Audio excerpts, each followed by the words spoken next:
Congolais à solo aux amoto lali pola muke bandi ko luka koyeba état de santé ya mboka na yo pays na yo elalaki ndenge nini pays elamuki ndenge nini Congolosa sansa ko mai mazali koleka na mboka ekolo Congo. La situation sécuritaire politique actuelle Goma Bukavu eza ndenge nini kokende na ba Nord Kivu na Sud Kivu, c'est très important. C'est un devoir civique, c'est un devoir d'un patriote congolais conscient de père et de mère. L'une des raisons pour mon akabiso, nous sommes là au four et au moulin pour informer le peuple congolais sur l'état de santé ya mboka na bino.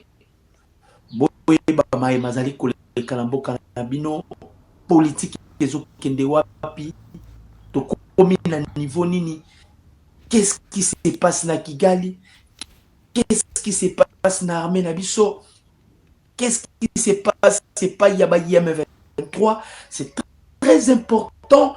Musalo tozwi ya ko informer bakongomani nyonso. Ndenge tolobaka kaka bandeko bakongolais.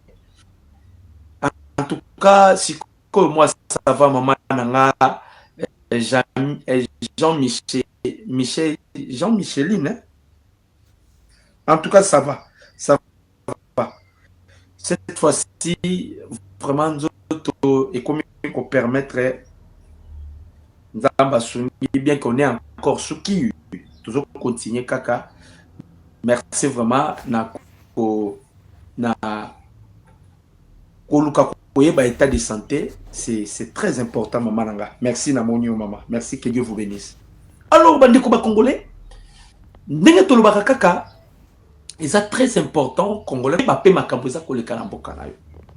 Ah ndenge tozawa to beta na bino masolo boyeba mai mazali koleka na mboka ekolo. Tozo beta na bino masolo pe boyeba mai mazali koleka na est parce que situation sécuritaire ndezalaka primordiale, zalaka intéressé pa ya congolais nyos. Congolais soka yoki makambo ya mboka na ye, ayoki makambo ya mabele ya mboka na ye, atika kango ezala inapercité. Donc nous sommes ici pour vous informer na mai mazali koleka na mboka ekolo Congo. Donc bino avec tout je vous dois boyebi kutimo tozalaka nango. Tango bandi kokota soki on a nos sabots, veuillez vous abonner massivement pour ba information au temps réel. Ce qui peut au s'abonner déjà, peut-être j'aime pour na koluka kaka ko serete na biso vis-à-vis na bado. Anda kote la biso ba j'aime ebele pour que masolo na biso tike awa ezala soutenir et congolais, ezala soutenir congolais mususu akolanda biso, ezala soutenir pas so bazolanda biso. Makenga emporté nzoto ya makenga babombaki mais c'est créé kubima à ce qui concerne le corps de makenga tokobeta lisoro bokoyoka Paul Kagame vers sa fin abimisi ba vérité nini Kagame abimisi ki yango lobby bokoyoka na émission et la neutralisation de M23 o esalami na Kalei. Lobby ezalaki opesi mbwa poi. Mais tokozala beaucoup plus focalisé na maye oyo Kagame abimisi. Vous savez, mutu nyonso soka komi prêt ya kokufa. Ezalaka neloko moko mutu asalaka epa ya batu ya mbongo. Soki mutu akomi prêt ya kokufa, il doit écrire un. Alors malobo Kagame alobaki lobby na 32e anniversaire ya génocide rwandais. Oh babengaka kuibuka babimisa kilobi etalisike c'est ici il est déjà vers sa fin parce que abimisi ba vérité oh babengaka ba secret d'état na bandaka ko utiliser terme oyo na bandaki koloba le Congo ezalaki ko subir un complot international. Lobby Kagame maloba bimisi à rejoindre hypothèse nanga na ba nyonso babanda kolanda ngai na Dr News na bana koyebisa bino tozo subir complot international, mais lobby Kagame, il a affirmé ça. N'a pas dire na ye, n'a pas mode de circonstance na ye. Boyeba, que ce n'était pas seulement les Rwandais. C'était plusieurs pays derrière les Rwandais qui tuaient des Congolais. Sinabisu eza nini. Bande kobotsa ba j'aime pour que tu sécuriser direct na bisu. Pas sinabisu eza nini. Génocide au boyo kaka ya Rwanda jande. Bakufa 1000 personnes. Génocide wana muta créé yango Paul Kagame.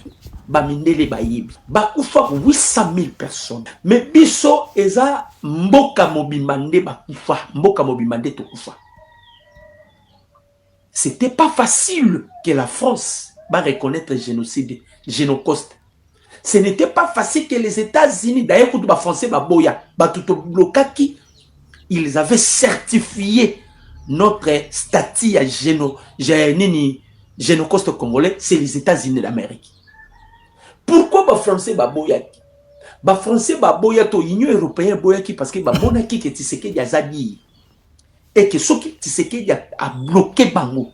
Bango ne va causer la parmi bateaux, il faut pas assumer parce que ce sont eux qui ont contribué en sorte que Kagame bomba biso na est de la République.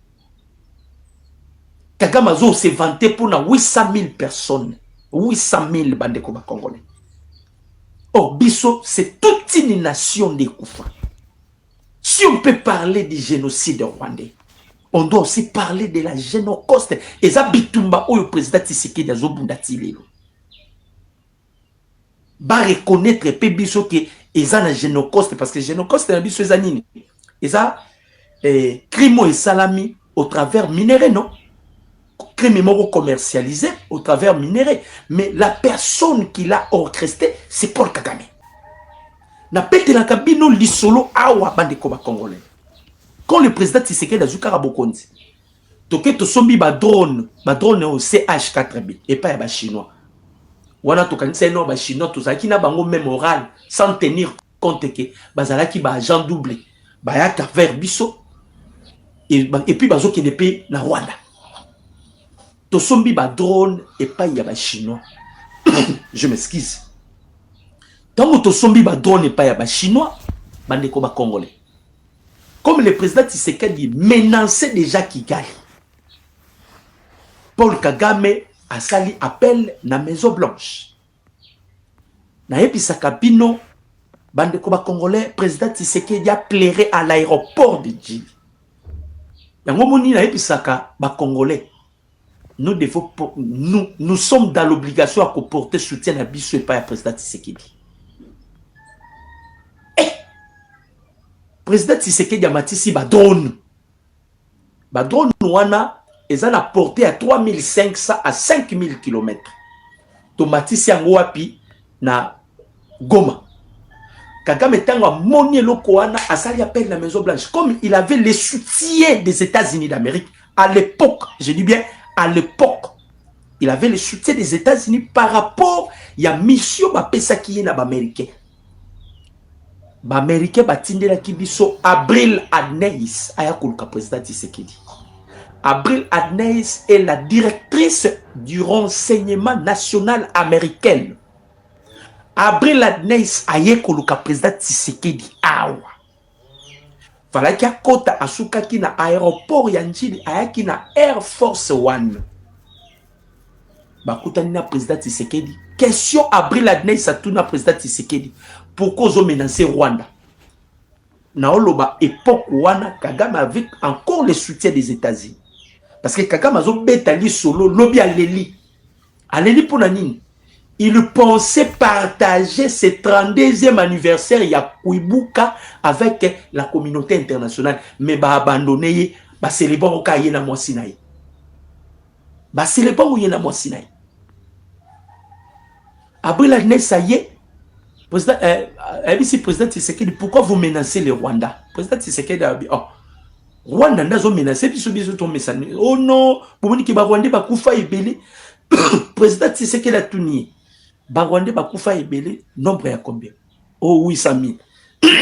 je m'excuse. Président Abi, 800 000. Ceux qui Rwandais bakufa 800 000 au côté là, bon, Congolais bakufa 18 millions. Wana ezala ikutu 18 millions. Les lots rapport monsieur c'est Zobima. Et ça sur 18 millions te. Moi na moi soit nobi, il y a cela 30 ans Congo etikala ko existait. C'était ça la réponse il y a Abril Anaïs, la directrice du renseignement national américain APC pas ya président Tshisekedi. Alors il y a cela 30 ans le Congo n'a jamais existé. Donc bandeko ba congolais boyota na matoi boyokanga bien. C'est local qu'il y a monnaie.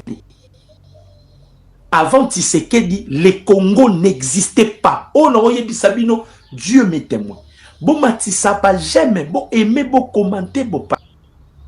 Il faut que les Congolais nyoso bayoka makambo oyo.